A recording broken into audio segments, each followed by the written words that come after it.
Donc, je vois l'enregistrement est démarré. Bonjour et bienvenue à tous et à toutes.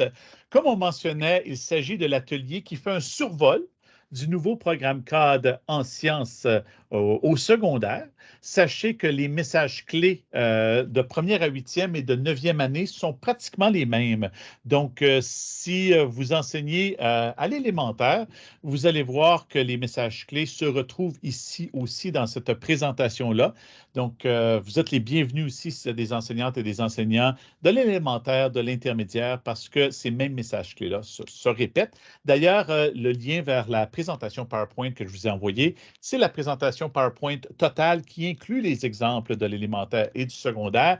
Tout ce que je fais, c'est que j'ai simplement sauté quelques diapositives dans une et l'autre des présentations aujourd'hui. Ceci dit, on sait que dans certains concepts comme le codage, nos élèves ont un certain rattrapage à faire, donc il n'y a rien de mal à aller chercher des idées de ce que les enseignants font à l'élémentaire en ce moment, parce que nos élèves qui nous arrivent en neuvième année n'ont peut-être pas encore tout le bagage en codage pour faire des activités plus complexes en neuvième année. Donc, vous pouvez vous inspirer de ce qui se retrouve dans les exemples pour l'élémentaire aussi. C'est pourquoi je vous ai donné accès à toute la présentation. Donc, bienvenue à notre journée pédagogique provinciale sur les STEAM. Je me présente, moi, c'est Dominique Tremblay. Je suis un enseignant basé à Belleville, en Ontario. J'ai été enseignant pendant 13 ans à Trenton, dans une petite école où on avait maternelle à 12e année sous le même toit, ce qui m'a amené là, à avoir de l'expérience à différents niveaux scolaires. Et dans les 12 dernières années, je me suis dédié là, à travailler avec les conseils et les districts scolaires un peu partout au Canada et à l'étranger pour intégrer les STEAM, les sciences, technologies, ingénierie et mathématiques, dans notre enseignement et aussi à travailler là, à titre de juge en chef à la World Robot Olympiad où les élèves sont amenés à utiliser la robotique pour répondre à des besoins. Et ça va faire partie aussi là, des messages clés qu'on va regarder dans le nouveau programme CAD. Ceci dit, parmi les choses qu'on va faire aujourd'hui, on va se familiariser avec les messages clés du nouveau programme CAD. Et là, ça dit en sciences et technologies, sachez qu'au secondaire, si vous enseignez en neuvième année, le programme s'appelle encore seulement sciences.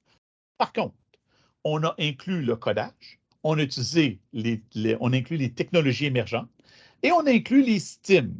Donc, même si le programme cadre s'appelle Sciences, il faut quand même inclure de la technologie dans le programme.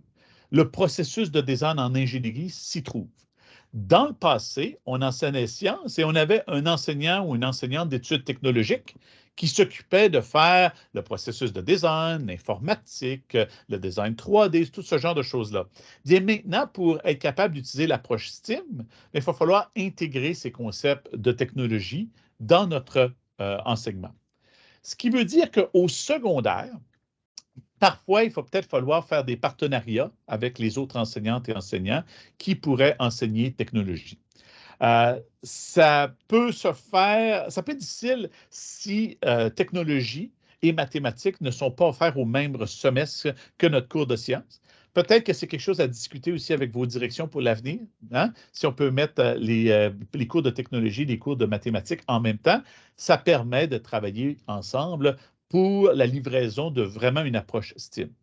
Si vous enseignez le cours de sciences et les cours de maths et de technologie ne sont pas au même trimestre que vous, au même semestre, bien, ça peut amener à l'intégration de mini-capsules là, où vous allez couvrir aux besoins les concepts de maths et les concepts de technologie qui sont nécessaires pour faire les projets STEAM.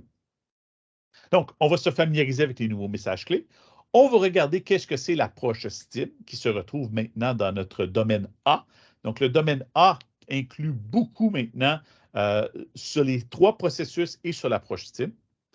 Ensuite, on va regarder certaines des nouveautés. On parle de littératie alimentaire. Sachez qu'il n'y a pas vraiment d'attente et de contenu en littératie alimentaire, mais dans les exemples qui n'ont pas encore été publiés, en passant les exemples dans le programme, ça s'en vient. Il va y avoir beaucoup de littératie alimentaire qui est intégrée. Et aussi, ça se retrouve dans les notes au niveau de l'approche interdisciplinaire de l'enseignement du programme CAD. Vous avez aussi les changements climatiques qui sont très présents, surtout dans votre domaine de biologie. Vous avez les métiers spécialisés, vous avez les technologies émergentes, les Premières Nations et Métis et Inuits. Donc, on va aller regarder ces nouveautés. On va parler du domaine A du nouveau programme CAD qui chapeaute les autres domaines. Et finalement, on va aller regarder quelles sont les possibilités en codage d'activités qu'on peut faire avec nos élèves en 9e année. Donc, on va regarder le codage sur 3 aspects, c'est-à-dire la modélisation des concepts, la collecte de données automatisée et créer des systèmes de contrôle pour faire des inventions. Donc, ça, c'est notre plan pour aujourd'hui. Avant qu'on se lance un peu dans l'exploration du programme, je veux juste vous amener sur le site. Je sais que si vous enseignez sciences au premier semestre, vous êtes probablement déjà allé parce que vous avez commencé l'enseignement. On est quand même rendu le 24 octobre. Mais sachez que maintenant, il s'agit d'un format numérique. Donc, je vous mets le lien dans le chat au cas où vous n'êtes pas là en ce moment. Je vous invite à vous rendre à cet endroit. Donc, et je sais aussi que Colette vient de mettre le formulaire de présence, donc si vous ne l'avez pas rempli, ce serait important de le faire. Moi, je vous partage maintenant mon écran où on a le programme CAD sur le site Web. Donc, je vous invite aussi à l'ouvrir de votre côté. Mais sachez que dans le nouveau programme CAD, bien, c'est un format numérique, c'est-à-dire que quand on ouvre le programme CAD, les attentes et les contenus ne sont pas défilables comme c'était le cas dans un PDF ou dans le livre papier qu'on avait dans le passé. Donc, vous voyez que vous avez tous les petits triangles ici à gauche et ça vous amène bien à ouvrir les triangles pour aller chercher vos domaines, puis à l'intérieur d'un domaine, aller ouvrir le triangle pour voir vos attentes. Et à l'intérieur des attentes, pour avoir les contenus, bien, il faut cliquer aussi. Donc, tout se retrouve comme ça où tu ouvres les choses. Maintenant, une des choses que vous allez probablement remarquer, c'est que les exemples ne sont plus là. Dans le passé, dans les programmes CAD, on disait, par exemple, examiner les interactions entre la biosphère, l'hydrosphère et blablabla, et on disait, par exemple. Puis là, on donnait des exemples de questions de discussion, des exemples d'interactions qui pourraient se retrouver entre ces différentes couches de l'atmosphère. Bien, maintenant, qu'est-ce qu'il y a, c'est que les exemples ne sont plus là parce qu'ils vont être ajoutés un peu comme dans le programme de mathématiques où tu cliques et ça va te dérouler pratiquement un guide d'enseignement efficace du contenu d'apprentissage. Ça s'en vient, ce n'est pas encore publié par le ministère, ce qui rend les choses un peu plus difficiles en ce moment parce que des fois, on se dit « Ah, qu'est-ce qu'ils veulent dire par ça? C'est quoi des exemples d'activités humaines sur l'équilibre dynamique des écosystèmes? » Bien, quand les exemples vont être ajoutés, je pense que ça va beaucoup clarifier les contenus, sauf qu'ils ne sont pas encore là pour le moment, un peu comme mathématiques, là, ça a pris un peu de temps avant qu'ils apparaissent. Ceci dit, une autre chose qui est importante, c'est de voir que maintenant, on a le domaine A qui se retrouve ici. Et dans le domaine A, vous avez la section qui s'appelle Recherche et expérience liée au STEAM. Et c'est là que vous allez retrouver les 3 processus, la démarche de recherche ici, la démarche expérimentale et le processus de design en ingénierie. Donc, c'est ici qu'on a l'aspect techno qu'il faut ajouter à notre cours.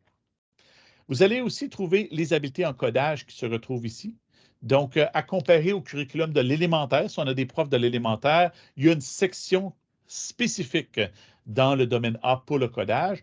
Bien, dans la version secondaire, c'est une attente qui se retrouve ici. Et ensuite, si vous venez dans la deuxième partie, c'est là que vous allez avoir, par exemple, les carrières, l'incidence des innovations scientifiques. Et c'est là aussi que vous allez trouver les technologies émergentes telles que l'intelligence artificielle sur la société. Donc, ça, c'est le contenu sur les technologies émergentes. Tandis que dans le programme cadre de l'élémentaire, on a vraiment une section qui s'appelle Codage et technologies émergentes. On fait du codage et technologies émergentes autant au secondaire qu'à l'élémentaire, mais c'est qu'au secondaire, c'est juste placé un petit peu différemment dans le programme cadre. Donc, c'est important de garder ça en tête. Une autre chose où je vais attirer votre attention aussi, c'est dans la section planification et apprentissage. Vous allez voir qu'ici, vous avez les priorités gouvernementales, où on a codage et technologies émergentes, santé et sécurité, les métiers spécialisés, les changements climatiques et la littératie alimentaire. Donc, parfois, on oublie où sont les choses parce que tout doit s'ouvrir avec des petits triangles. Maintenant, si vous êtes du style qui adoriez l'ancien format du programme CAD où on pouvait avoir tout dans un document et juste le faire défiler. Bien, sachez que ici, vous avez juste en bas ici le PDF. Et si vous cliquez ici, ça va être un format beaucoup plus familier pour vous, là, où vous avez vraiment le programme CAD en entier. Parfois, des fois, je me dis, ah, c'est un peu, je sais que j'ai vu des changements climatiques, mais je ne sais plus c'est où. J'aime bien ouvrir le PDF et seulement faire une recherche dans le PDF. Ça me permet de trouver rapidement l'information que je veux versus jouer avec les attentes et les contenus ici et les petits triangles qu'on fait défiler. Donc, ça, c'est le nouveau format là, à garder en tête, mais sachez que vous pouvez télécharger le PDF pour revenir à l'ancien format. La date de publication des exemples, malheureusement, je ne l'ai pas. Il faudrait demander aux gens au ministère pour ça. Donc, ça, je n'ai pas cette information-là. Désolé, là, j'aimerais bien vous dire, hey, ça va sortir le mois prochain ou dans une semaine, mais je n'ai pas cette information-là. Ceci dit, j'aimerais prendre le temps de vous laisser la parole. En utilisant la zone de clavardage, j'aimerais que vous m'indiquiez, selon vous, quelles sont certaines des similarités et des différences entre l'ancien et le nouveau programme CAD.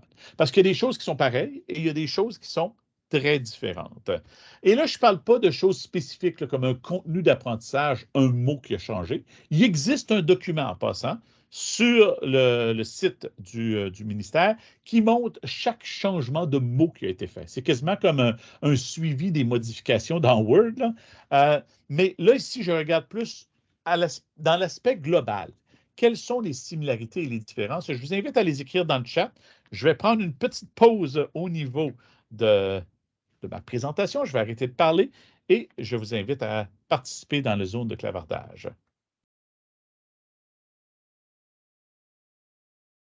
Donc, il y a quelqu'un qui mentionne un premier changement. Les changements climatiques sont vus dès la 9e année maintenant, au lieu de juste en 10e année. Et sachez qu'ils sont même intégrés aussi dans le programme cadre de l'élémentaire. Donc, les élèves vont être initiés à ça. On a Daniel Cyr qui nous dit qu'on a les mêmes 4 domaines. Donc, tout à fait. Si on oublie le 5e domaine, qui est le domaine A qui a été ajouté, on a non seulement les mêmes 4 domaines, mais les sujets sont encore pas mal les mêmes. On parle encore de durabilité des écosystèmes, mais on ajoute beaucoup l'aspect changement climatique. Hein? On parle encore d'électricité. Pour ceux qui ont leur caméra allumée, je vous demande s'il vous plaît de l'éteindre. Donc, on a l'électricité qui est encore là en physique. En chimie, on étudie encore le tableau périodique. Et en sciences de la Terre et de l'espace, on étudie encore l'exploration spatiale, le système solaire. Donc, il y a les sujets et les domaines de base sont encore là. Ça n'a pas vraiment changé.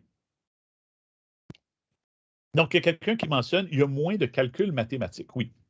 Étant donné que c'est un programme décloisonné, on a décidé de mettre l'accent sur les liens qui existent entre les variables sans nécessairement faire des calculs aux élèves.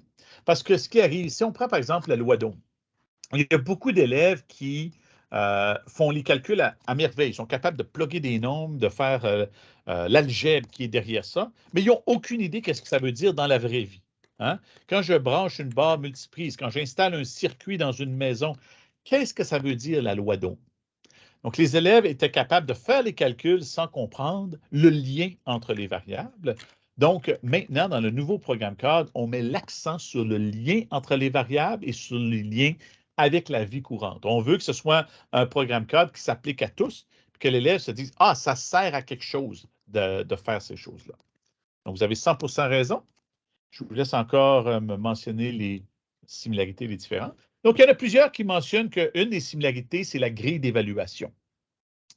Oui, la grille d'évaluation, on a encore les mêmes 4 compétences. Donc, ça n'a pas changé. Vous avez 100% raison là-dessus. Au niveau des différences aussi, hein, ça serait important qu'on mentionne les différences, mais on a certainement un plus gros focus sur la perspective des Premières Nations métisses et inuits. On a un plus gros focus sur la technologie, plus gros focus sur les technologies émergentes et le codage. Ça, évidemment, ça fait partie de nos différences. Je vous invite à continuer à mettre les similarités et les différences dans la zone de clavardage. Nous, étant donné qu'on n'a pas beaucoup de temps aujourd'hui pour faire un si grand survol, on va continuer, mais sachez que ça fait partie des différences. Donc, une des premières choses qui est claire dans le programme CAD, surtout avec le domaine A, c'est qu'on veut avoir la communauté qui soit partie intégrante du programme CAD. On veut que les sciences dépassent la salle de classe et que l'élève fasse des sciences et de la technologie pour aider les gens, pour faire partie, pour être intégré dans la communauté.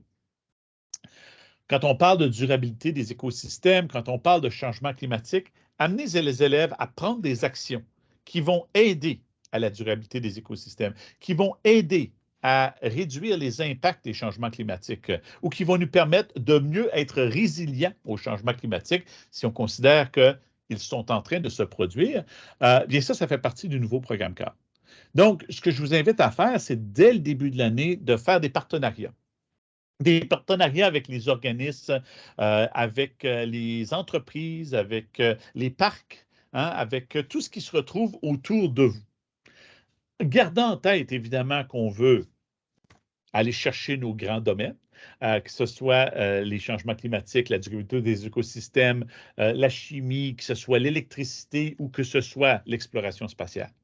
Et, par exemple, de trouver dans notre environnement, dans notre ville, dans notre village, des situations où on peut intégrer ces choses-là. Comme par exemple, ici, je vois créer un mur vert pour verdir une salle, amener des services de compostage, aider quelqu'un qui aurait de la difficulté à se déplacer, aider quelqu'un à réduire sa facture d'électricité au niveau énergétique, je pense dans l'unité de physique. Donc, tout ça, ce sont des choses qui sont ancrées dans la communauté. Si on parle, par exemple, de monuments qui se font dégrader à cause des réactions chimiques. Donc, on peut peut-être aller chercher certains éléments de chimie. Sachez que l'avantage du domaine A, c'est bien qu'on veuille faire des liens avec les 4 autres domaines. Si les élèves ont des idées de problèmes à résoudre qui ne sont pas 100% liés avec les 4 autres domaines et les sujets des 4 autres domaines, c'est quand même correct que les élèves travaillent sur ces projets-là pour le projet STEAM. Parce que l'attente du projet STEAM se retrouve dans le domaine A. Fait que ça nous donne un petit peu plus de liberté parce qu'on a maintenant des attentes à évaluer sur le processus de design, des attentes à évaluer sur le codage, sur les technologies émergentes. Donc, si l'élève décide de résoudre des problèmes, ce n'est pas 100% relié aux autres sujets, c'est quand même correct. Gardez en tête, par contre, que si vous regardez le programme CAD, je prends par exemple en chimie, il y a un contenu, je pense que c'est 2.6, 3.6. En tout cas, il y a un contenu qui porte sur les produits domestiques. Les produits domestiques, les produits chimiques domestiques, que ce soit les produits nettoyants, les produits dans le garage et tout ça, c'est un contenu très ouvert qui nous permet d'aller chercher beaucoup de problèmes que l'élève pourrait explorer, où on va parler de chimie sans nécessairement que ce soit l'apprentissage du tableau périodique ou, par exemple, l'apprentissage des différents modèles de structure atomique. Ça donne un peu plus de liberté. Même chose si on regarde la durabilité des écosystèmes, au lieu d'être très, très restreint, ce domaine-là inclut maintenant, euh, par exemple, la qualité de l'eau, la qualité de l'air, ce genre de choses-là. Ça devient une unité environnementale très, très ouverte. Donc, c'est plus facile de prendre nos projets STEAM et les mettre en lien avec ces différents domaines. On parle aussi d'intégrer les métiers spécialisés. Donc, si possible, le plus possible, on sait que nos élèves n'iront pas nécessairement à l'université en chimie, en physique, en bio, en informatique, en sciences environnementales, mais il y a plusieurs de nos élèves qui vont aller dans différents métiers, que ce soit boulanger, pâtissier, mécanicien, mécanicienne, coiffeur, coiffeuse, entraîneur, entraîneuse. Il y a plusieurs métiers dans lesquels l'élève va aller qui a des connaissances scientifiques nécessaires, mais qui ne sont pas nécessairement des métiers où tu as besoin d'une formation en sciences au collège ou à l'université. Et c'est important dans ce cours-là, étant donné que c'est un cours décloisonné, de valoriser les différents métiers qui demandent des connaissances scientifiques sans nécessairement être des métiers qui sont traditionnellement reconnus comme des métiers de sciences ou de techno. Par exemple, si ça vous intéresse, sur le site des instituts en continu du Centre Franco, j'ai animé l'an passé quelque chose qui s'appelait Une aventure en STIAM. Et chaque atelier, à peu près à chaque mois, on faisait un atelier. On les a fait dans un endroit différent. Donc, on a fait au bord de l'eau, on a fait dans la cuisine, dans le gymnase, on en a fait un dans le garage, on en a fait un dans, euh, j'essaie de me souvenir, le gymnase, la conciergerie. Donc, on a fait ça dans différents endroits et à chaque fois, on essayait de trouver les concepts scientifiques qui se retrouvaient dans ces endroits-là. Donc, je vous invite, si vous ne les avez pas encore regardés, à aller rechercher les enregistrements sur le site du Centre Franco dans les instituts en continu. Et vous allez voir que, par exemple, celui du jardin a été diffusé dans une serre, ici à Belleville, où on a des gens qui font de l'agriculture et on regardait tous les concepts scientifiques qui étaient nécessaires pour faire l'agriculture. Même chose, quand on a fait la conciergerie, on a revalorisé le métier de concierge en regardant les différents concepts scientifiques, que ce soit au niveau des agents nettoyants, des agents absorbants, la sécurité lors de l'utilisation des produits chimiques, des leviers. Je sais que les leviers, là, ça rentre plus en 7e, 8e année, mais on avait regardé les différents concepts scientifiques qui étaient nécessaires pour que le concierge puisse faire ou la concierge puisse faire son travail. Valoriser, par exemple, le métier de coiffeur, coiffeuse qui doivent utiliser les teintures, les produits chimiques, les différents nettoyants pour les cheveux, les traitements qui existent. Beaucoup de chimie qui se retrouve là-dedans, mais encore une fois, c'est de la chimie qui s'applique à la réalité et c'est ce qu'on vise dans un cours décloisonné. Donc, valorisation le plus possible des métiers spécialisés, vous allez voir que ça se retrouve beaucoup dans le nouveau programme cadre. Dans le nouveau programme cadre aussi, on parle d'approche STEAM. Vous allez remarquer qu'on n'a pas inclus le STIAM, le A de STEAM, qui est souvent utilisé par plusieurs conseils. STEAM veut dire sciences, technologies, ingénierie et mathématiques. Et lorsqu'on ajoute le A, ce sont les arts. Quand l'élève fait une invention, fait un projet, une création, c'est pratiquement impossible d'ignorer les arts. Malgré le fait que le curriculum ne mentionne pas le A de STIAM, bien, à un moment donné, lorsque l'élève a fait son invention, il veut faire son interface humain-utilisateur, que l'élève ait créé une appli ou qu'il ait construit une invention, il va vouloir faire son boîtier ou son interface utilisateur, bien, c'est là que l'aspect artistique entre en jeu pour s'assurer que l'invention est facile à utiliser, facile à comprendre, est agréable. Donc, ça devient pratiquement impossible de ne pas inclure le A. Ceci dit, si on regarde STEAM, au départ, si on le regarde comme de façon distincte, on fait des sciences, de la technologie, de l'ingénierie et des mathématiques, les élèves font ça dans des cours différents. Il n'y a pas vraiment de lien entre les différentes matières. Maintenant, lorsqu'on passe à la multidisciplinarité, ça, c'est souvent ce qui va être fait au secondaire, où vous avez un prof qui enseigne le cours de sciences, un prof qui enseigne le cours de techno et un prof qui enseigne le cours de maths, mais on va tenter de travailler ensemble pour faire des projets qui vont inclure des connaissances venant de chacun des trois domaines, des trois matières. À l'élémentaire, on peut se rendre à la transdisciplinarité. Au secondaire, à moins que ce soit bien planifié par la direction puis qu'on ait mis les cours ensemble, c'est un peu plus difficile de faire de la transdisciplinarité. Où là, on a un peu une fusion des matières. L'élève ne reconnaît plus nécessairement, ah là, je suis en train de faire des maths, là, je suis en train de faire des sciences, là, je suis en train de faire de la technologie, parce qu'on a un mariage des sujets.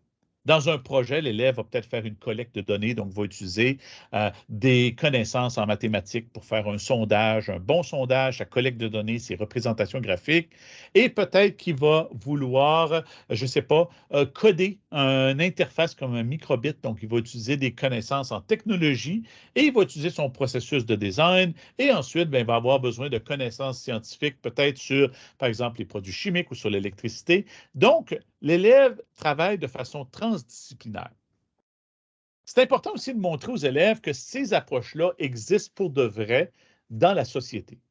Par exemple, quand on pense à la table de concertation sur les mesures pour la COVID, cette table-là n'incluait pas seulement des spécialistes en maladies infectieuses.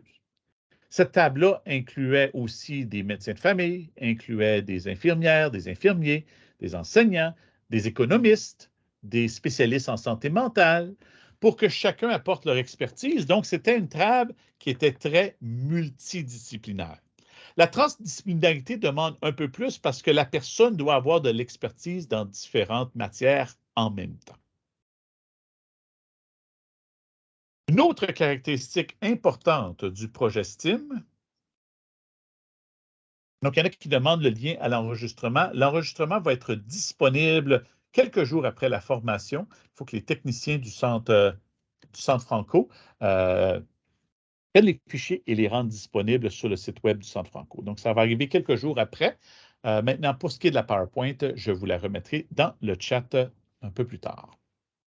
Donc, revenant ici à notre sujet, je vais continuer de vérifier les questions aussi si vous en avez ou des commentaires. Dans un projet STEAM, ce qui est essentiel, c'est que le destinataire du projet, ce n'est pas l'enseignant ou l'enseignante. Hein? Je le dis ici, là, vous ne faites pas ce projet-là pour moi. Il doit y avoir quelqu'un qui est le destinataire du projet. Je vous donne quelques exemples. Si je prends un projet qui a été fait par 2 élèves du nord de l'Ontario qui, à l'heure du midi, allaient au dépanneur pour aller se chercher des friandises, mais qu'est-ce qui se passait? C'est que c'était en pleine pandémie de COVID. Et la personne devait continuellement rappeler aux gens, mettez-vous du désinfectant pour les mains. Et ces 2 élèves-là, qu'est-ce qu'elles ont décidé? C'est qu'elles se sont dit, hey, c'est pas juste que la dame soit constamment obligée de faire un rappel aux gens de se mettre du Purell ou du désinfectant pour les mains. Donc, elles ont pensé à une invention. Elles ont utilisé la trousse de microbit qui se retrouve dans la plupart des conseils, là, cette trousse-ci, et elles ont créé un système en utilisant un capteur d'alcool. Ce capteur-là détecte la présence d'alcool dans l'air. Et quand on se met du Purell, elles ont remarqué que le capteur d'alcool était capable de détecter les concentrations d'alcool qui étaient dans l'air autour des mains des gens qui s'étaient mis du Purell. Donc, les élèves ont fait une invention dans laquelle ça utilise le capteur d'alcool et ça utilise un petit cerveau moteur. Comme ça, lorsque la concentration d'alcool est suffisante, c'est-à-dire qu'il y a du Purell qui a été mis sur les mains, la barrière va s'ouvrir pour laisser rentrer les gens dans le dépanneur. Donc, les jeunes filles ont fait cette invention-là. Le destinataire du projet, ce n'était pas leur prof. Le destinataire du projet était la dame qui travaillait au dépanneur. Donc, peu importe le projet que l'élève fasse, que ce soit en codage ou un projet STEAM, disons que les élèves vont développer un système qui permet de mieux monitorer notre utilisation d'électricité en électricité 9e année. Bien, le destinataire, ça ne devrait pas être le prof. Ça devrait être quelqu'un qui veut aider. Comme par exemple, je fais juste penser à un élève qui s'intéresserait à réduire la consommation d'électricité. Il faudrait qu'il aille se trouver quelqu'un qu'il veut aider et l'interviewer, aller faire une collecte de données, faire des observations, voir c'est quoi les comportements que cette personne a qui surutilisent l'électricité pour ensuite trouver des solutions, faire une invention. Comme moi, une des choses que je fais toujours, je me fais un café le matin et j'oublie d'éteindre la cafetière. Donc, moi, qu'est-ce qui arrive? C'est que j'oublie d'éteindre la cafetière. L'électricité, ça utilise trop d'électricité. Puis, c'est parce que je viens enseigner mes ateliers sur l'ordinateur et j'oublie la cafetière allumée. Et oui, elle s'éteint automatiquement, mais c'est souvent après 1 heure, 2 heures.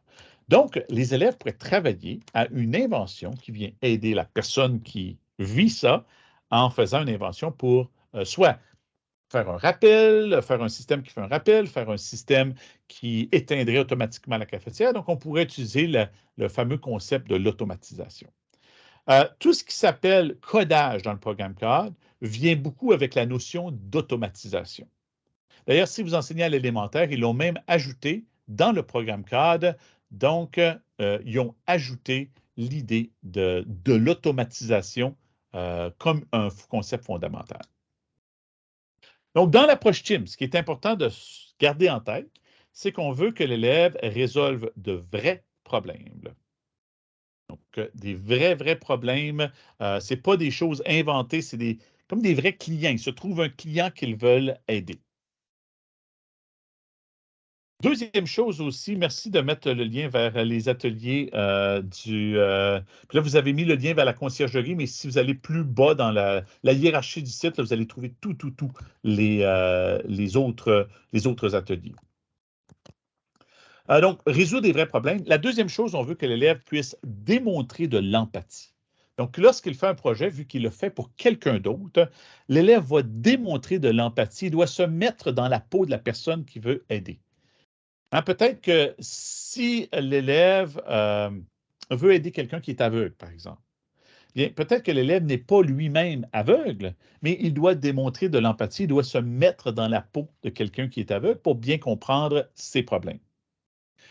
Si l'élève, par exemple, disons qu'il remarque que ses grands-parents ont de la difficulté à ouvrir les contenants de cornichons et l'élève développe une invention pour aider cette personne-là, bien, peut-être que l'élève, pour lui ou pour elle, c'est facile d'ouvrir les pots de cornichons, mais il doit se mettre dans la peau de cette personne-là et trouver une façon de l'aider, donc avoir de l'empathie. L'élève doit aussi faire appel à ses propres intérêts. Et c'est là que je vous dis, quand on parle du domaine art qui nous donne un peu plus de liberté au niveau de ce que l'élève peut faire, si le projet STEAM qui est proposé par l'élève n'est pas 100% en lien avec les 4 autres domaines ou un des 4 autres domaines, c'est quand même correct parce qu'on peut évaluer les attentes des processus, on peut évaluer les attentes en codage et les attentes en technologie émergente sans nécessairement que ce soit 100% lié avec les autres domaines. Si c'est lié avec les autres domaines, bonus, parce que là, on a la chance d'évaluer plusieurs attentes à la fois. Au secondaire aussi, on peut s'attendre à ce que les élèves fassent leur projet en petite équipe. À l'élémentaire, s'il y en a qui enseignent à l'élémentaire, bien là, c'est préférable de faire des projets de classe. Gardez toujours aussi quelques problèmes dans votre sac parce que ça arrive parfois que les élèves n'ont pas d'idée de problèmes qu'ils pourraient résoudre. Donc, c'est toujours important d'avoir dans votre sac du prof là, quelques exemples de problèmes que les élèves pourraient résoudre. Aussi, en EED, vous avez peut-être des élèves qui vont avoir besoin d'être un peu plus guidés pour faire de la résolution de problèmes technologiques. Donc, peut-être que vous allez vouloir modeler les étapes pour ces élèves qui ont besoin d'un peu plus d'échafaudage d'un projet STEAM. Mais ce que je vous invite à faire, c'est dès le début du semestre, de mettre vos élèves à la chasse aux problèmes. Quels sont les problèmes qui existent autour de nous, dans notre école, dans notre communauté, et ramener tous ces problèmes-là, même si on ne les résout pas au complet, comme ça, on a une banque de problèmes qu'on peut résoudre. Donc, ça, c'est ce qui se retrouve dans le domaine A. On va aller le regarder ensemble, le domaine A, et on va aller voir un peu qu'est-ce que ça veut dire, qu'est-ce que ça nous dit, le fameux domaine A.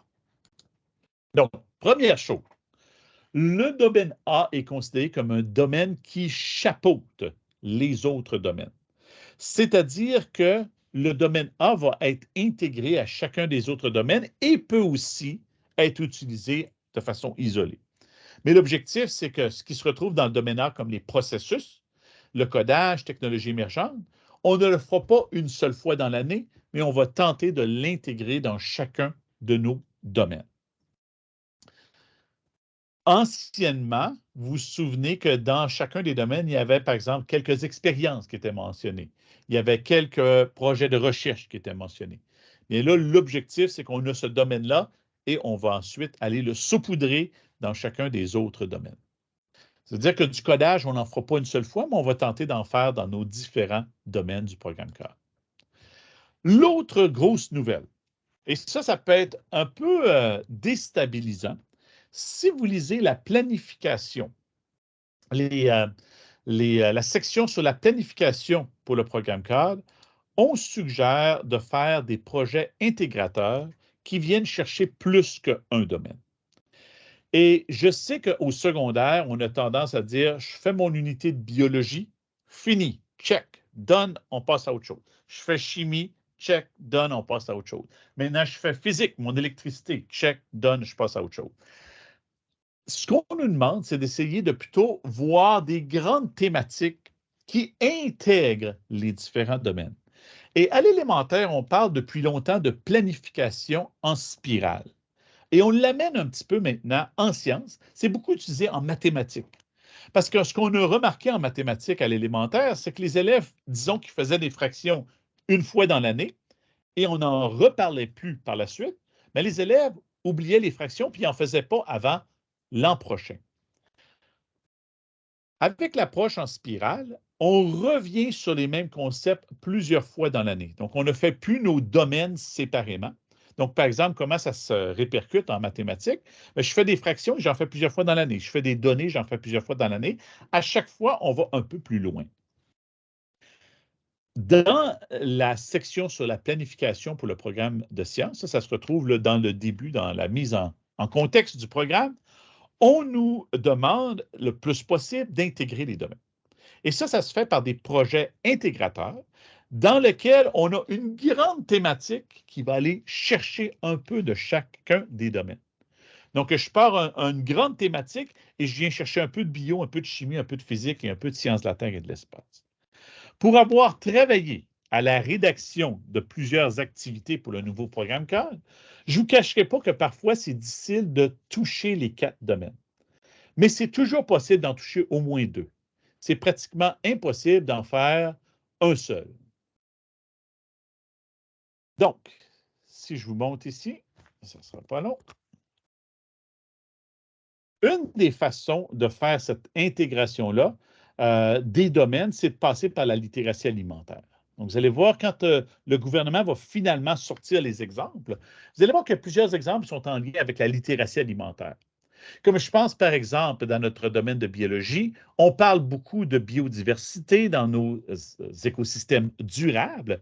Donc, la biodiversité est importante, mais ça inclut aussi le recyclage de la matière, ça inclut aussi les composantes chimiques du sol, ça inclut au niveau des sciences de la Terre et de l'espace, comment est-ce qu'on pourrait nourrir les astronautes qui partent faire de l'exploration spatiale pendant plusieurs mois, plusieurs années, comment est-ce qu'on pourrait faire de la production alimentaire pour ces gens-là, et aussi, au niveau de notre électricité, bien, faire de la production alimentaire demande, dans plusieurs des cas, de l'énergie et même de l'énergie électrique, surtout lorsque ça se fait en serre.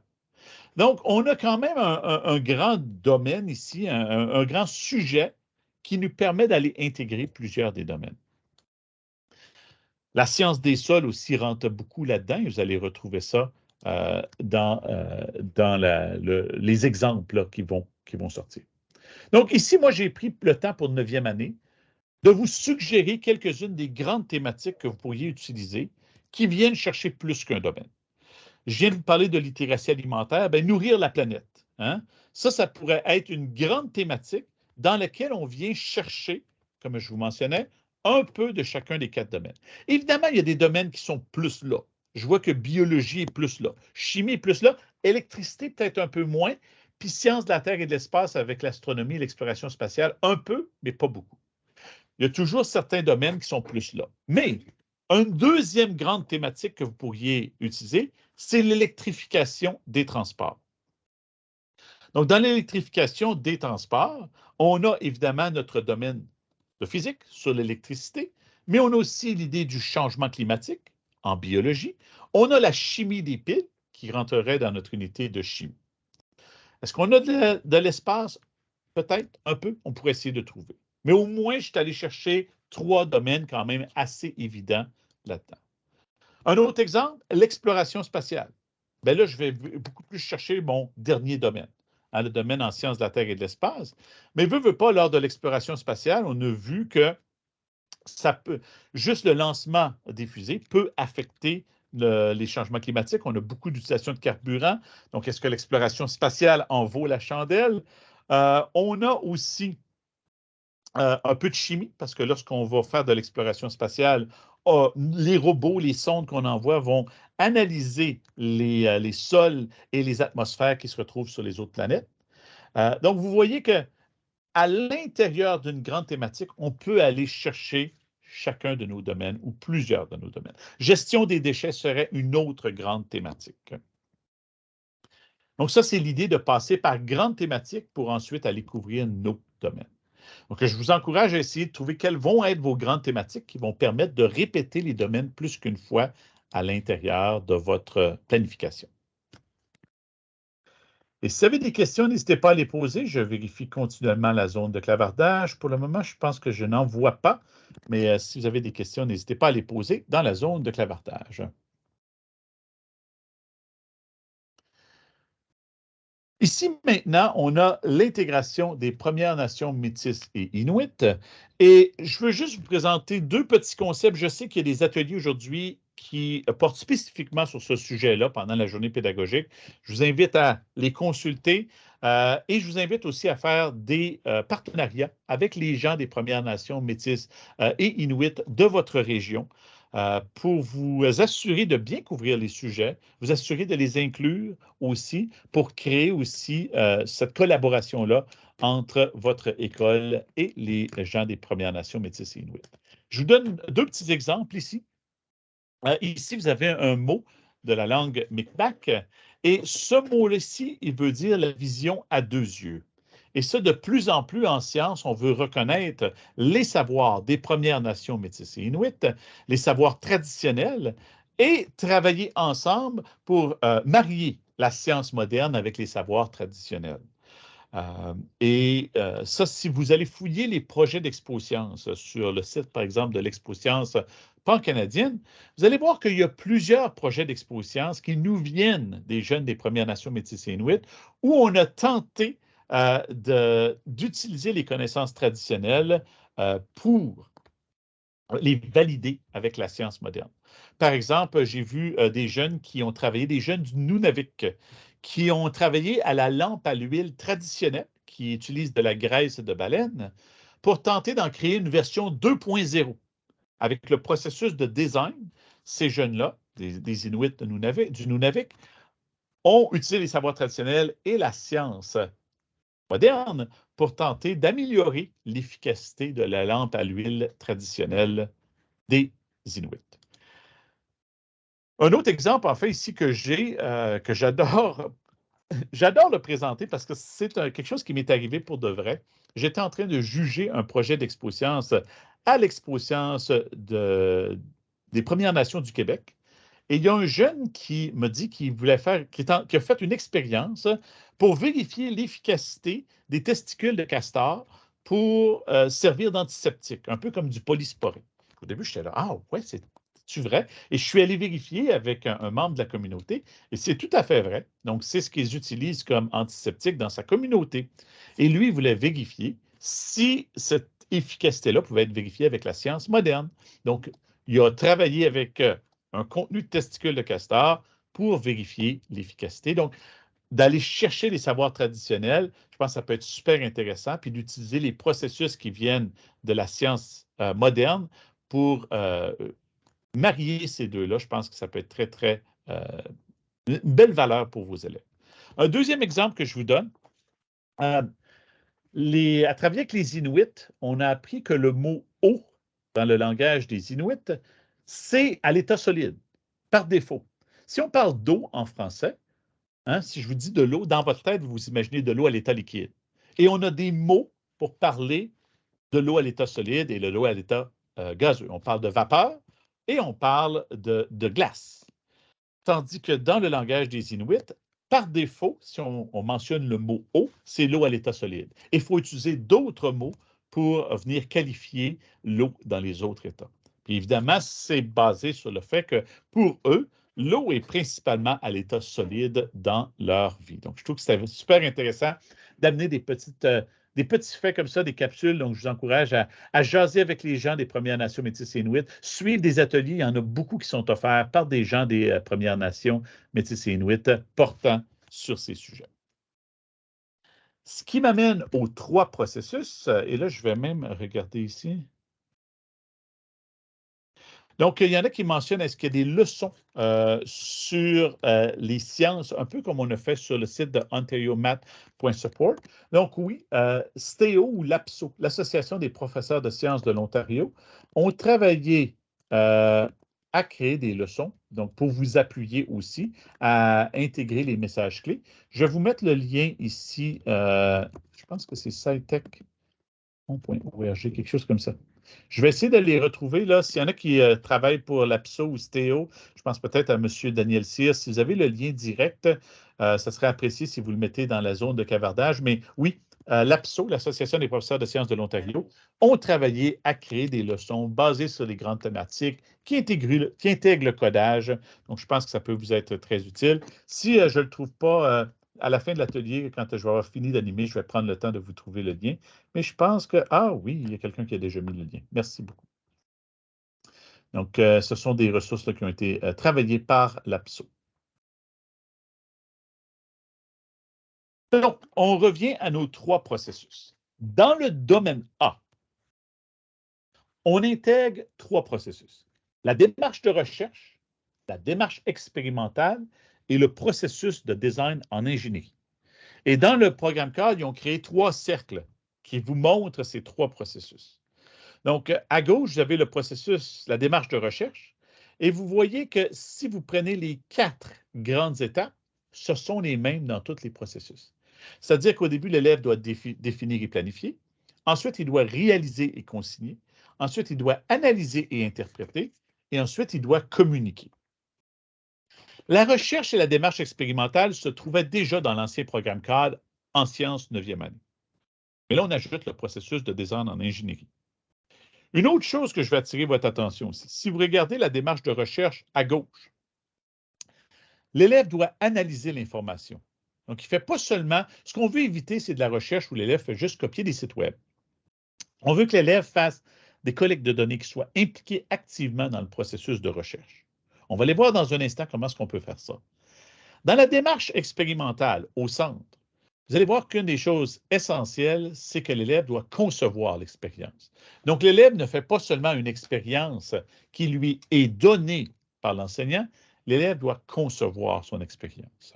Donc, on va aller voir un petit peu comment est-ce qu'on peut faire ça avec nos élèves.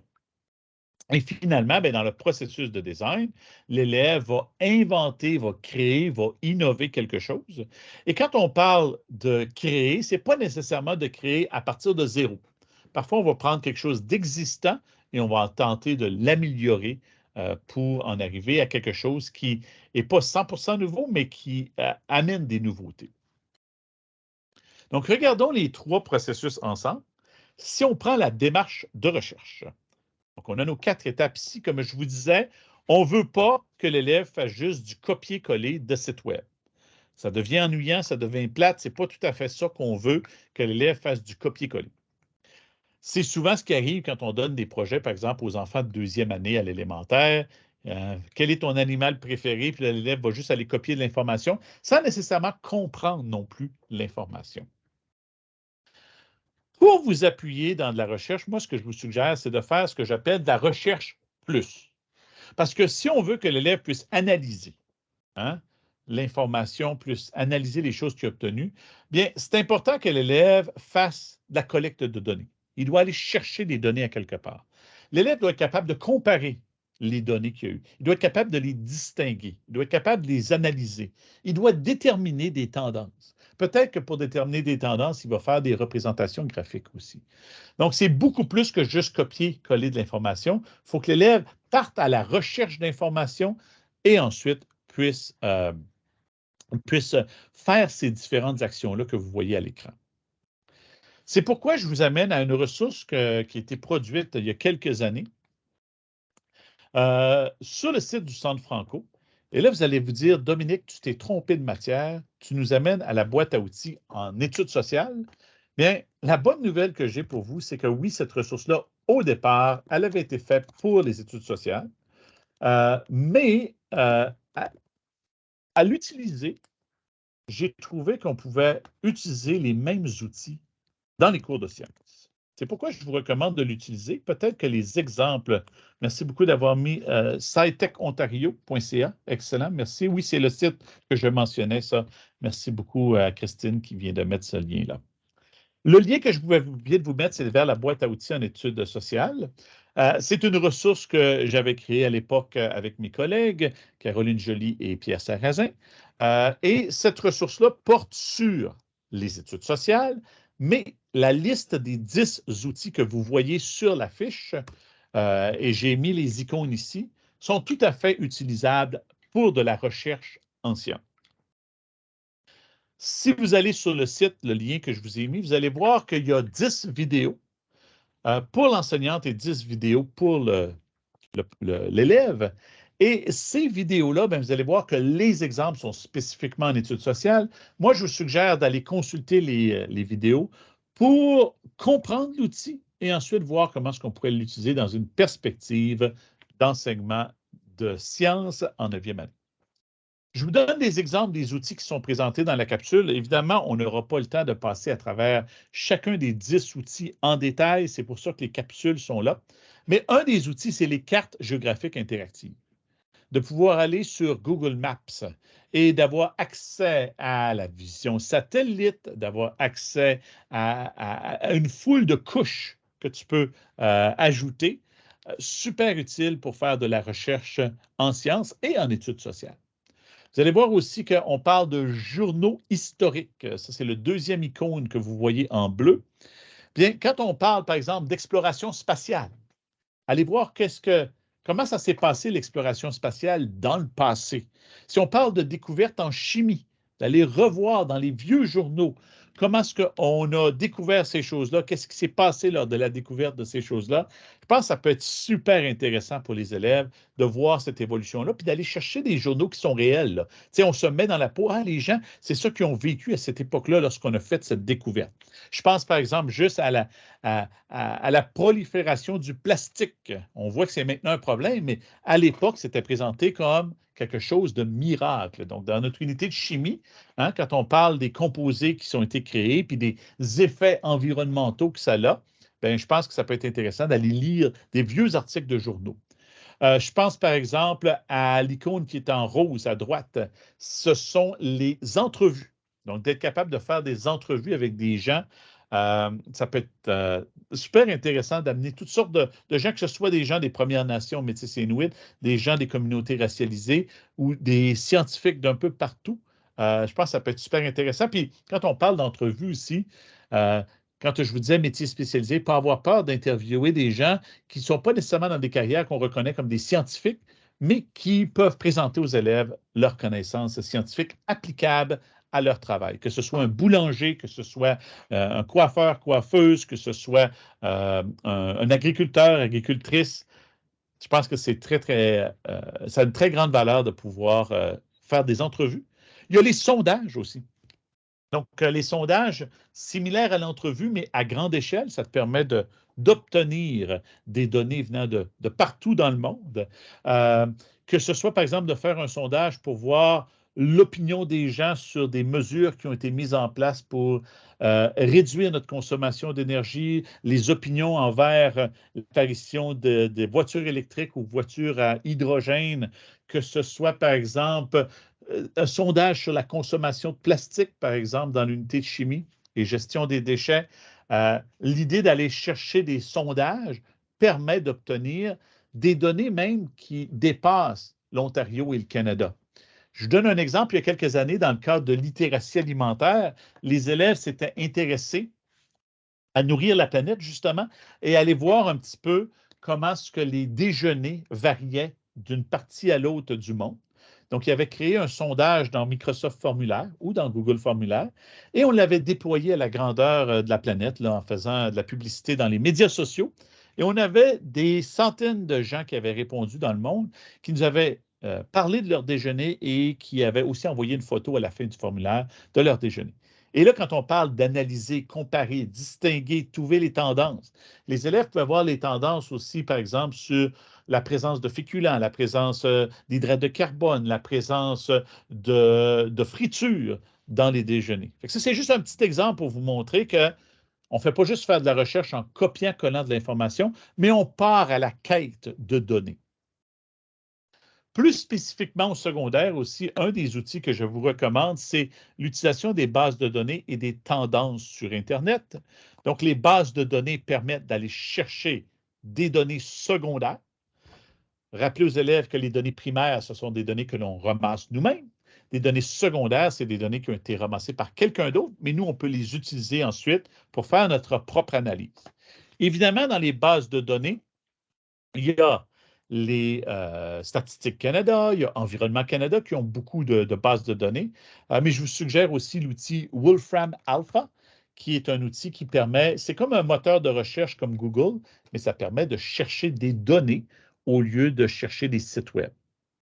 Et au niveau des tendances sur Internet, ça vient chercher un peu l'élève du 21e siècle qui vit avec la technologie, c'est que toutes les recherches que l'on fait sur Google sont enregistrées.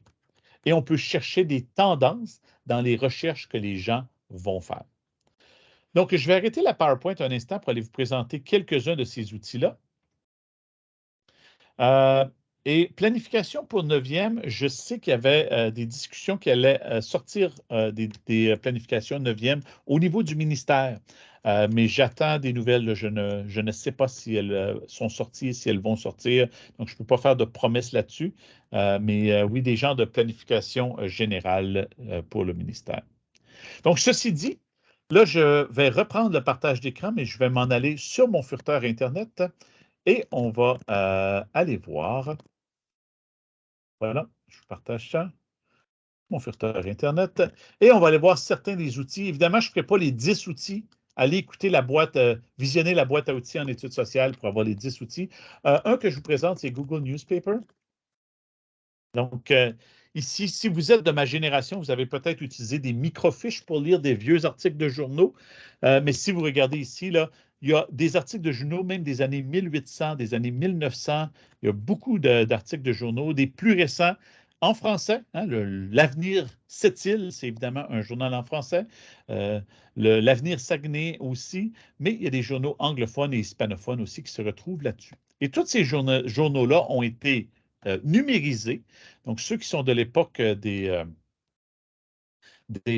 microfiches, ben, c'est un peu comme lire avec des microfiches, mais l'avantage, c'est que Google ont aussi fait de la reconnaissance de caractère. Et quand on parle de technologie émergente, c'est une des technologies émergentes qu'on peut mentionner à nos élèves, le OCR, le Optical Character Recognition, la reconnaissance de caractère. Donc, Google a vraiment pris le temps de lire les articles avec un ordinateur, donc, qui a reconnu les caractères et qui a reconstitué le texte. Ce qui nous permet, par exemple, en 9e année, de se dire, OK, mes élèves explorent, on s'intéresse à l'exploration spatiale. Peut-être que je voudrais aller voir les articles qui avaient lieu, qui portaient sur le moon landing. Et là, j'ai cherché en anglais parce qu'il y a un peu plus de journaux en anglais. Mais si vous voulez chercher en français, ça va sortir les articles des journaux en français. Mais vous voyez qu'ici, je peux aller chercher 1969, 11 septembre, je peux aller chercher des articles réels qui portent sur le moon landing. Aussi, en tant que prof, si vous avez des élèves en difficulté qui ont plus de difficultés à faire la recherche, vous pourriez, si vous le voulez, cliquer sur le lien vers l'article. Et ici, ça vous demande de choisir l'article. Vous voyez que j'ai choisi le First Moon Landing. Et là, maintenant, ce lien-là, si je le copie-colle à mes élèves, dans Google Classroom ou dans Microsoft Teams, mes élèves vont arriver directement à cet article-là. Donc, dépendant où en sont vos élèves avec la recherche, vous pourriez faire de la pré-recherche pour eux s'ils ne sont pas encore tout à fait prêts, ou vous pourriez tout simplement leur présélectionner. Vous voyez ici, on a le Spectacular Shots from Moon. Donc, on a les premières photos qui nous arrivent de la Lune, et ça, c'était le 30 juillet 1969. Donc, vraiment intéressant d'aller voir ce qui se passait. Ça, c'est dans le journal The Gazette. Disons qu'on est en train de faire notre unité sur l'électricité. On parle d'électrification des transports. Peut-être que je vais vouloir m'intéresser au electric car, la voiture électrique. Bien, vous voyez qu'ici, hop, ça, c'est une annonce. Il faut faire attention avec Google, il faut sauter les annonces. Et voilà. Donc là, ici, j'ai un article de 1970, 25 novembre, qui porte sur la voiture électrique. Donc, déjà en 1970, on commençait déjà à dire que, hey, la voiture électrique, c'est quelque chose qui est possible. Donc, quand on parle de comparer, distinguer, l'élève pourrait aller chercher des articles de différentes décennies pour voir l'évolution de la pensée des gens sur la voiture électrique, par exemple. Donc, ça serait un exemple de recherche qui pourrait être fait. Donc, c'est ce que je veux dire quand je parle de recherche plus, où l'élève ne fait pas juste copier de l'information, mais doit analyser l'information. Merci à ceux qui ont mis le lien direct. Il y en a qui ont mis le lien direct aussi vers Wolfram Alpha. Super apprécié parce que vous savez, quand on est en train d'animer, c'est difficile de faire tous les liens et présenter en même temps. Mais Wolfram Alpha, c'est un site ici, le voici, qui permet, comme je vous disais, de faire de la recherche de bases de données. Donc, pas de site web, mais de bases de données. Vous allez voir que vous pouvez upgrader à une version professionnelle, pas nécessaire pour la plupart des élèves qui font de la recherche. Qu'est-ce qui se passe avec Wolfram Alpha? C'est que la version Pro va vous donner un peu plus de temps de processeur sur l'ordinateur de Wolfram Alpha. Donc, il y en a qui disent que dans son conseil scolaire, c'est bloqué. Donc, malheureusement, moi, je vous présente pour la province en entier, mais oui, c'est toujours à vérifier si les sites sont bloqués par votre conseil avant de les utiliser en salle de classe. Mais vous voyez que, par exemple, si je m'intéressais aux télécommunications, Internet in Canada, par exemple, bien, vous voyez que je vais avoir des données qui vont apparaître, pas des sites web, mais des données qui vont apparaître pour me donner de l'information sur l'usage de l'Internet au Canada. Ou par exemple, si je m'intéresse dans le cadre de notre unité sur les changements climatiques, bien là, je peux aller chercher des données sur l'utilisation du pétrole au Canada. Si je m'intéresse, par exemple, au global warming. Dans le cas de Wolfram Alpha, il n'y a pas vraiment de version française, donc il faut souvent utiliser des mots anglais pour être capable de faire notre recherche. Mais vous voyez que c'est une belle façon d'obtenir des données. Et je vous avais parlé aussi des tendances sur Internet. Donc, ça, c'est sur trends.google.com, Google Tendances. Ça aussi, vous pouvez y accéder en français ou en anglais. Évidemment, si on prend les recherches sur Internet à la grandeur de la planète, il y a peut-être plus de recherches qui se font en anglais que de recherches qui se font en français. Il faut faire attention parce que, par exemple, disons que je cherche le mot COVID-19. On s'intéresse, par exemple, aux maladies infectieuses. Bien, ça me permet de voir l'intérêt que les gens avaient parce que ça représente le nombre de recherches que les gens ont faites. Donc, les gens qui ont rentré COVID-19. Et là, regardez si je viens voir, disons, de 2004 jusqu'à aujourd'hui. Bien, je vois maintenant les tendances des données. Comme il y a ici, là, en février 2020, ça a commencé en mars 2020, c'est probablement là qu'on a eu le pic du plus grand nombre de recherches et on voit l'intérêt que ça a apporté. On voit aussi les provinces qui avaient plus d'intérêt pour ce sujet-là et les provinces qui avaient moins d'intérêt aussi. Et si vous allez sur une province, comme le Nouveau-Brunswick semble être la province où il y a eu le plus d'intérêt, vous pouvez plus spécifiquement aller voir dans les différentes régions, voir ce qui s'est passé. Donc, ça ici, encore une fois, on pourrait dire, ben, hein, ça fait la voiture électrique. Est-ce que les gens s'intéressent à ça depuis longtemps?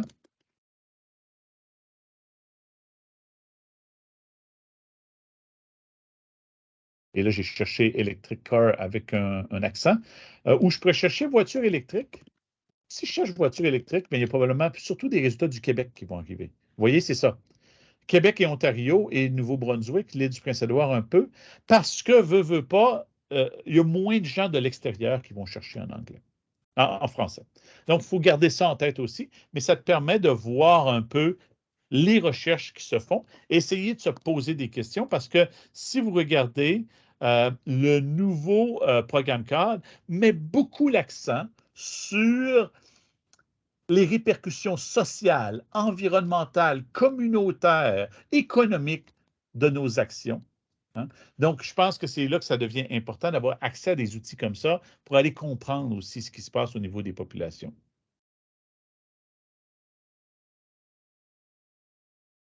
Donc, il y en a qui mentionnent aussi pourquoi est-ce que Wolfram Alpha serait peut-être bloqué par certains conseils. Donc, évidemment, à vérifier avec votre conseil, chacun des outils. Là, moi, j'essaie de présenter ça pour la province en entier, mais je réalise qu'il y a des différences aussi au niveau régional. Dernier exemple là, avec la boîte à outils, j'ai des élèves qui ont utilisé les panoramas interactifs. Ça, c'est d'utiliser Google Street View, hein, où ce que tu te mets au niveau de la rue, puis tu peux aller visiter. Pour explorer, par exemple, dans les environnements, les écosystèmes durables dans notre domaine de biologie, aller explorer la production alimentaire un peu partout dans le monde. Donc, aller voir les champs de quoi ils ont de l'air dans l'est de l'Ontario versus la Saskatchewan versus au milieu de l'Afrique de l'Ouest, par exemple. Puis aller observer les différences et les similarités. Fait que les élèves vont visiter et ils sortent des données face à leurs observations. Ça permet de voyager plus facilement. Ou j'ai des élèves qui s'intéressaient à la quantité de voitures électriques qu'on trouvait dans différents endroits au Canada. Donc, ils sont allés visiter virtuellement, par exemple, la ville de Montréal, la ville de Toronto, la ville de Calgary, et ils regardaient les modèles de voitures dans les parcs de stationnement. Donc, ils se rendaient dans des parcs de stationnement virtuellement et pouvaient tirer des données. Donc, ça, c'est un exemple ici. Là, on ne le fera pas ensemble, mais si vous allez dans la PowerPoint, là, ça porte sur les déserts alimentaires. Donc, qui vient bien chercher ce qu'on a dans notre module de biologie dans le programme CAD. Eh bien, on utilise les 10 outils. À voir comment est-ce qu'on pourrait utiliser les 10 outils pour faire de la recherche sur les déserts alimentaires. Mais là, en raison du temps, je vais sauter cette activité-là, mais je vous invite à prendre le temps de la faire et voir comment est-ce que ces outils-là permettraient de répondre à plusieurs questions sur les déserts alimentaires. Je pourrais m'imaginer, par exemple, aller euh, faire une entrevue ou un sondage auprès des gens de la Côte-Nord pour aller voir qu'est-ce qui est de disponible dans chacune des communautés. Je pourrais peut-être utiliser un Google Street View pour aller visiter les communautés de la Côte-Nord et moi-même aller voir combien d'épiceries sont disponibles et quelles marques d'épicerie, quelle grosseur d'épicerie sont accessibles aux populations dans les différentes régions, par exemple. La deuxième démarche, c'est la démarche expérimentale. Et ça ici, ce qui est important, c'est que l'élève doit concevoir son expérience. Ici, j'ai fait une expérience juste pour vous montrer, ce n'est pas nécessairement une expérience du programme de 9e année, là, mais faire la toupie. La toupie, évidemment, il y a beaucoup de concepts de physique au niveau du mouvement de la toupie. Bien, si je voulais faire des toupies avec les élèves, au lieu de leur donner une recette avec toutes les étapes pour la création d'une toupie, bien, ce que je ferais à la place, c'est que je les permettrais d'explorer des variables. Mais souvent, dans les expériences qui viennent dans les manuels scolaires, ça va inclure des variables. Comme par exemple, ici, ça s'est tiré d'un manuel scolaire. Les jeunes ont fait des toupies, mais c'était très prescrit ce que les élèves devaient faire. Donc, par exemple, ici, les élèves devaient faire des disques qui étaient tous pareils, avec un crayon à mine de graphite dans le milieu, et ensuite, ils devaient placer des sous pour changer un peu la répartition de la masse. Donc, on explorait 4 sous au centre, 4 sous à la périphérie.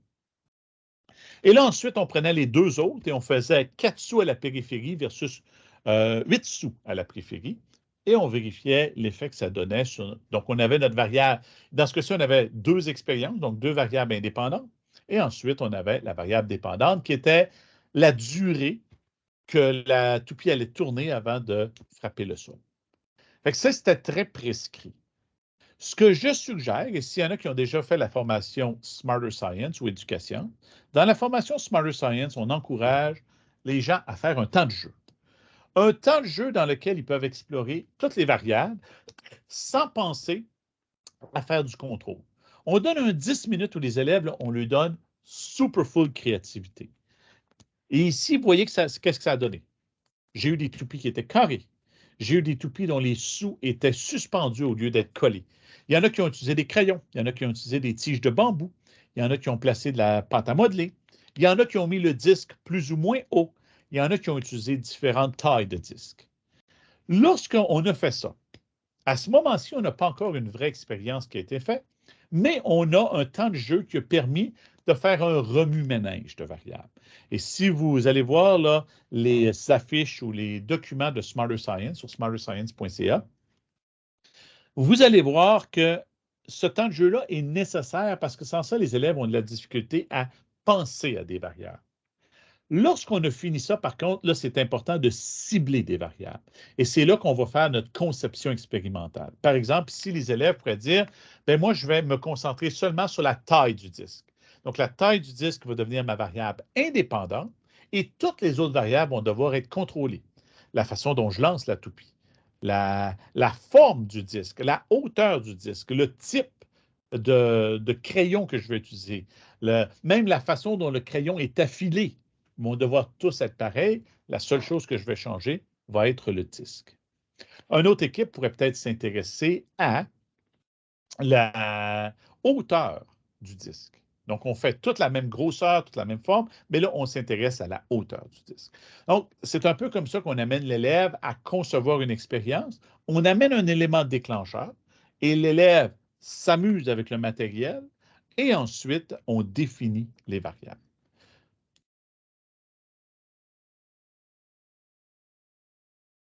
Donc là, je vois aussi que les différents gens des conseils scolaires mentionnent qu'est-ce qui se passe avec Wolfram Alpha dans les différents conseils. Merci de le mentionner et c'est bon aussi de le savoir à l'avance.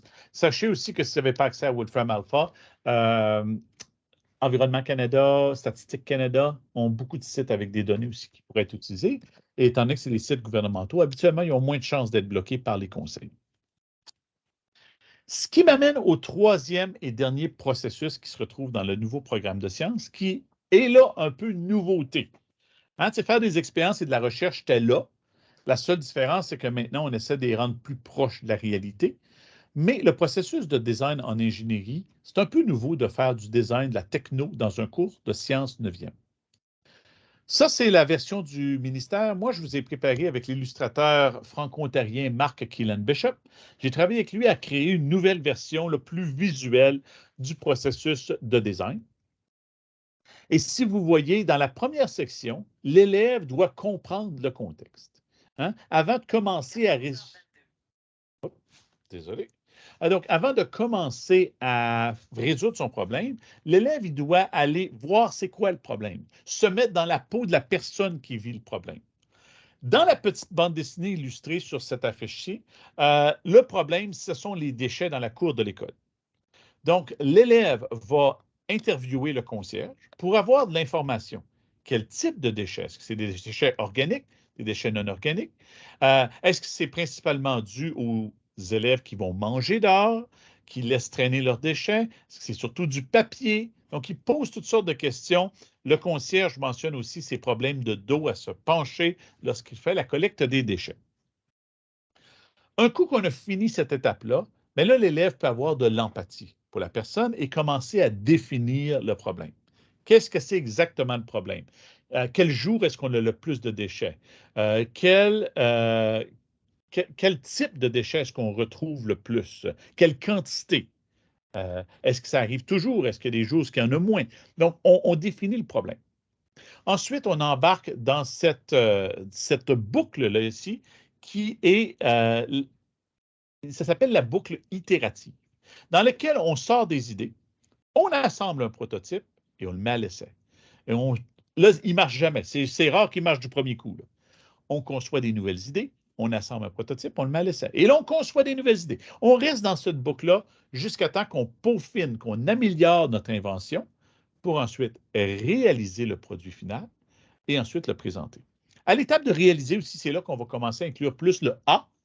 Hein, parce que peut-être que j'ai fait un assemblage de fils et de microbits et tout ça. C'est beau quand on le voit, mais malheureusement, l'utilisateur pourrait briser les fils, pourrait défaire le microbit. On veut s'assurer qu'on a un boîtier, puis peut-être un petit écran qui va afficher des instructions. Donc, dans le réaliser, c'est là qu'on va vraiment créer l'interface humain-utilisateur. Et ensuite, bien, on va présenter notre invention, notre création, notre innovation à la personne pour qu'elle puisse le tester. Donc, dans la petite bande dessinée, ici, vous voyez qu'il utilise un robot de Lego pour ramasser les déchets et ensuite utiliser un capteur qui permet de trier le type de déchets. Donc, ça, c'est ma version illustrée du même processus que vous voyez ici. Vous voyez qu'on a les 4 étapes où ce qu'on planifie, ensuite on entreprend, on consigne, on analyse et finalement on communique avec la personne notre solution finale.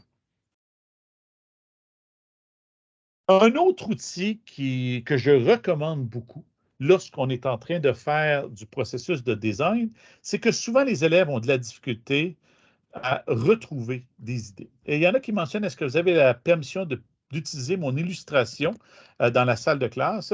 Oui, tout ce que je vous demande, c'est s'il vous plaît de garder mon nom et le site web sur la fiche, mais vous pouvez l'utiliser avec vos élèves. Donc, je vois qu'il y a une question là, de Mme Bazinet. Donc, oui, vous pouvez l'utiliser. Tout ce que je vous demande, c'est de garder le nom de l'auteur de la fiche, ce serait apprécié. Ceci dit, je reviens au processus, à l'outil Scamper. Scamper n'est pas mentionné directement dans le curriculum, mais c'est une technique de remue-ménage. Parce que si tu mets des élèves autour d'une table, puis tu dis inventer quelque chose, sors des idées, ça ne sort pas toujours. Donc, cette technique-là, c'est une technique pour prendre quelque chose de déjà existant et tenter de l'améliorer. Donc, cette technique-là, le mot scamper, vous voyez, ça représente les différents mots que vous voyez à gauche. Substituer, combiner, adapter, magnifier, produire, éliminer et renverser. Donc, on se prend un objet. Par exemple, la semaine passée, je travaillais avec des enseignants qui ont décidé de prendre un extincteur. Ça pourrait être la souris de mon ordinateur aussi, ça pourrait être le clavier, ça pourrait être la cafetière, la télécommande, n'importe quel objet que j'utilise au jour le jour et je veux l'améliorer. En passant, si vous enseignez d'autres matières, comme par exemple civisme 10e ou les études sociales, c'est possible d'utiliser Scamper aussi pour faire un Scamper d'un système. Rien de mieux que d'amener les élèves à faire un scamper du système d'éducation, du système de santé, du système de transport, même du conseil scolaire. Avec les enseignants, on a déjà fait un scamper des réunions du personnel pour tenter de les améliorer. Donc, ce n'est pas juste pour les objets physiques. Et là, on se pose chacune des questions. On va passer rapidement à travers la liste. Premièrement, qu'est-ce que je pourrais substituer dans l'objet? Je regarde ici ma tasse de café. Est-ce qu'il y a des parties de la tasse de café ici que je pourrais substituer? Est-ce que je pourrais remplacer la poignée par autre chose? Est-ce que le bouton de ma souris, je pourrais le remplacer par autre chose? Donc, on se pose des questions sur le substituer. Ensuite, on se pose des questions sur combiner. À quoi est-ce que je pourrais combiner cet objet-là à un autre? Par exemple, est-ce que je pourrais, et ça c'est arrivé l'an passé, j'ai des profs qui se sont dit, est-ce que je pourrais combiner le grille-pain avec la cafetière? Est-ce que je pourrais réutiliser le même élément chauffant, peut-être réduire la quantité d'énergie? Donc, combiner. Dans l'histoire du monde, il y a quelqu'un qui a combiné le crayon et l'efface. Il y a quelqu'un qui a combiné la cuillère et la fourchette, puis ils ont créé le spork, le spoon fork. Si on prend juste nos cellulaires, hein, si on se rappelle, Steve Jobs, en 2007, il est allé sur la scène puis il a dit, aujourd'hui, je vais vous présenter un appareil pour écouter de la musique, un téléphone cellulaire, un appareil pour aller sur Internet, un appareil photo, une caméra vidéo. Et là, il a dit, non, non, vous ne me comprenez pas, je présente juste un appareil aujourd'hui. Et si on regarde, que ce soit peu importe la marque que vous avez maintenant, nos cellulaires sont des téléphones, des GPS, des boussoles. Ils peuvent même être un niveau pour, qui remplace le niveau qu'on utilisait pour faire pour faire de l'ébénisterie. Nos cellulaires peuvent faire plein de choses. Donc, on a combiné plusieurs choses. On a adapté aussi. Adapter, c'est de prendre un objet et de s'imaginer qu'on l'utilise dans un autre contexte. Donc, par exemple, je pourrais prendre ma tasse et m'imaginer que au lieu de l'utiliser dans mon bureau pour boire du café, cette tasse-là, je l'utilise dans le garage, sur la plage, je l'utilise dans la forêt, je l'utilise dans la voiture, je l'utilise dans la salle de bain. Je dois me poser ces questions et dire, y aurait-il des utilités à avoir cet objet-là dans d'autres contextes? En passant, ce ne sont pas chacune des questions qui vont nécessairement amener quelque chose de 100% utile. Et c'est correct. Des fois, des idées ridicules vont mousser la discussion autour de la table.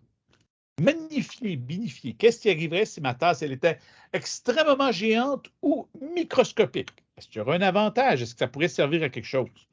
Produire. Qu'est-ce qui arriverait si je produisais l'objet différemment?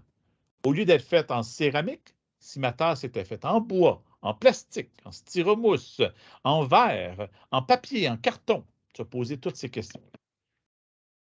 Qu'est-ce que je pourrais éliminer aussi? Hein? Y a-t-il des choses que je pourrais épurer? Prenez juste les télécommandes. Imaginez-vous une télécommande des années 80-90 versus la télécommande qu'on a sur nos Roku et nos Apple TV de nos jours. Il y a beaucoup moins de boutons. On a éliminé beaucoup de choses. En 2007, Apple a décidé d'éliminer le clavier sur les téléphones. On était à l'époque du BlackBerry où on avait des claviers. Donc, on peut éliminer. Souvent, éliminer va aussi venir avec un substitué. On le remplace par quelque chose d'autre. Finalement, vous avez renversé, inversé. Qu'est-ce qui arrive si je le mets à l'envers? Si je change l'ordre des étapes? Si la gauche devient la droite devient la gauche. Donc, vous voyez qu'à se poser ces questions-là, les élèves n'ont pas une page blanche. Ils ont un outil pour les aider à discuter et à sortir des idées. Et c'est important aussi de ne pas les forcer à aller dans cet ordre-là. Parfois, un élève va dire, hey, moi, je viens d'avoir une idée s'il était extrêmement petit. Ah, tu viens de faire un minifié. C'est correct aussi. On ne veut pas que l'outil nuise à la créativité, mais on veut aider l'élève qui a de la difficulté à avoir un outil pour générer des idées. Et n'oubliez pas, même s'il y a une seule bonne idée qui sort parmi toutes ces questions-là, ben c'est tout ce qu'on a besoin, d'une seule bonne idée. Donc, je vous invite à utiliser ce processus-là en salle de classe. Et là, il nous reste quelques minutes. On va parler un petit peu de codage et technologies émergentes. Si c'est spécifiquement un atelier de codage que vous voulez, bien, il y avait des ateliers aujourd'hui qui portaient spécifiquement sur le codage. Mais moi, je vais vous donner quelques idées sur la façon dont on peut utiliser le codage en sciences. Premièrement, nos élèves ont déjà fait du codage dans les cours de maths. Depuis 2 ans et demi maintenant, ils font du codage dans les cours de maths. Donc, on peut réinvestir les apprentissages. On n'a pas besoin de commencer à zéro. Et vous pouvez vous imaginer que dans quelques années aussi, les élèves vont venir avec une certaine expérience en codage. Donc, ça va être beaucoup plus facile. Là, parfois, ils n'en ont peut-être pas fait, surtout avec la pandémie. Donc, il faut vraiment faire un rattrapage. Maintenant, en sciences, le codage est vraiment un peu comme pour 3 raisons. Donc, on a le codage pour créer des simulations. Donc, on veut simuler, modéliser des concepts scientifiques. Donc, ça, c'est une des raisons pour faire du codage. Et si vous connaissez les fameux gizmos, moi, ce que j'aime bien faire avec les élèves, c'est qu'ils partent d'un gizmos et ils tentent de reproduire un gizmos. Mais pour être capable de faire ça, une simulation de même, il doit se poser tellement de questions pour bien comprendre le concept scientifique. Ensuite, la deuxième raison, c'est pour faire de l'analyse et de la collecte de données. Et ça, vraiment, le focus est mis beaucoup là-dessus dans le programme CAD. Puis, il y a différentes raisons pourquoi on voudrait faire de l'analyse et de la collecte de données en utilisant du code et en utilisant des sondes. Si on prend l'utilisation des sondes, il y en a qui me disent, ouais, mais tu sais, si on est en train de travailler température, réchauffement climatique, ben, je pourrais prendre des données moi-même. Je n'ai pas besoin de sonde. Je pourrais juste utiliser un thermomètre, puis mon cahier de notes, ou utiliser un thermomètre, puis mon ordinateur avec Excel, puis de prendre des données. Mais il y a certains cas où le codage vient vraiment aider à la collecte de données. Par exemple, si on prend euh, des données qui doivent être prises sur une longue période de temps. Disons que j'ai une serre et je veux recueillir des données sur la température dans ma serre pendant 3 semaines à chaque 30 minutes. Mais ce ne serait pas réaliste de demander à quelqu'un à chaque 30 minutes, jour et nuit, de ramasser des données. Il y a des risques que la personne oublie, qu'elle soit endormie. Ce n'est pas quelque chose qui se fait bien. Par contre, avec le codage, on automatise la collecte de données. Hein. Je reviens au concept clé de automatisation. On automatise la collecte de données.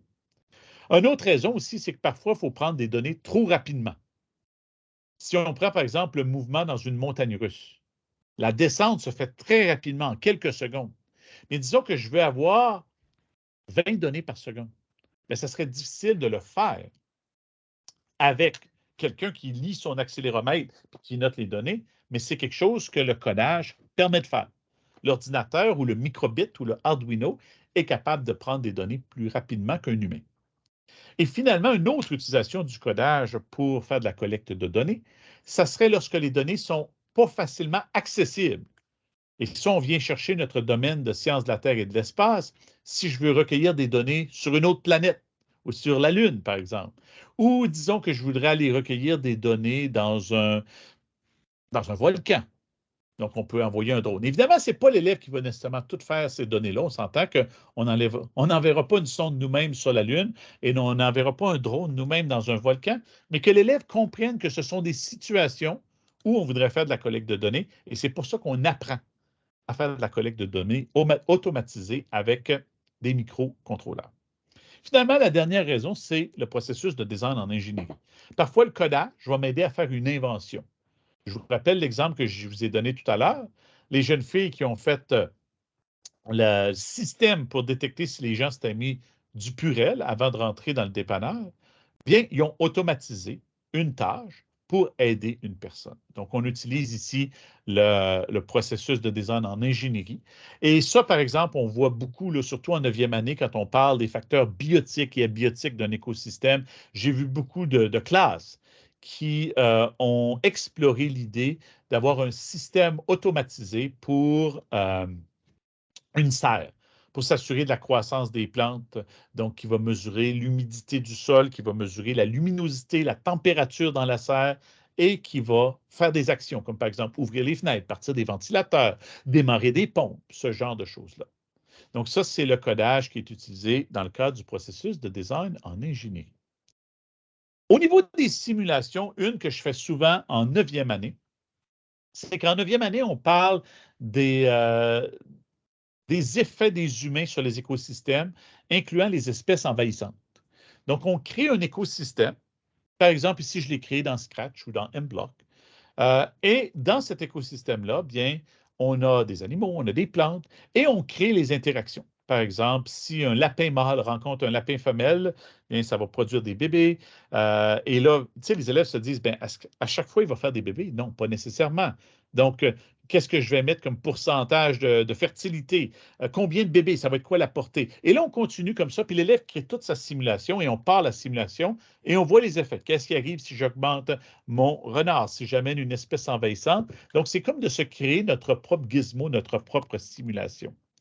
Une que j'ai faite beaucoup aussi avec les profs de 7e, 8e, c'est de créer un simulateur de particules qui nous permet de voir ce qui se passe sur les particules lorsqu'on change la température. Évidemment, qui pourrait être poursuivi dans notre unité de chimie 9e année.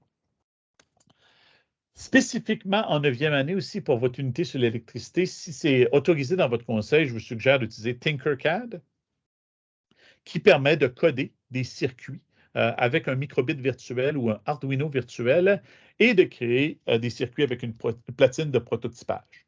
Et vous avez ici le codage qui peut être fait avec le codage en bloc ou le codage en Python ou en Arduino C, là, si vous utilisez le Arduino. Ça, c'est une possibilité aussi. Et je vais finir en vous montrant un dernier exemple. J'avais des élèves qui ont travaillé récemment, des profs, pardon, qui ont travaillé récemment à créer un système quand on parlait des feux de forêt, donc des incendies. On essayait de parler des changements climatiques, l'augmentation des incendies et comment est-ce qu'on pourrait créer un système automatisé pour les incendies. Donc ici, vous allez voir dans la vidéo, là, il y a une pompe ici et il y a un capteur de flamme qui est caché sous ma main. Donc ici, j'ai utilisé le CyberPi, mais le microbit ou l'Arduino pourrait être utilisé aussi. Différents microcontrôleurs.